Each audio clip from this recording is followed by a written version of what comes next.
যে এখান থেকে যদি দেখেন খুব সুন্দর দেখতেছেন যে লোকজন মোটামুটি এখানে খুব এনজয় করে।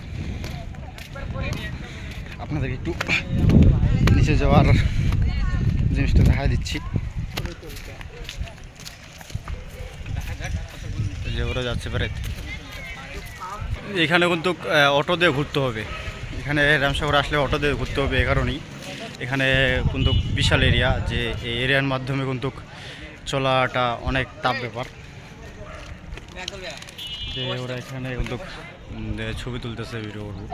যাই হোক, পাশে থাকবেন, আরও কিছু দেখার চেষ্টা করতেছি। খুব সুন্দর একটা দৃশ্য, যে এখানে না আসলে যে বোঝানো যাবে না যে কত সুন্দর একটি দৃশ্য, যে আমি এই মুহূর্তে উপভোগ করতেছি। যে সামনে যাব, যাই একটু একটা ভিডিও মানে ছবি টবি তুলবো, তারপরে নেক্সট পার্টে আবার শুরু করব। যে চেষ্টা করতেছি দেখার জন্য, ওই যে ওই জায়গায় যাব, যে ওই জায়গায় যাই ছবি তুলবো।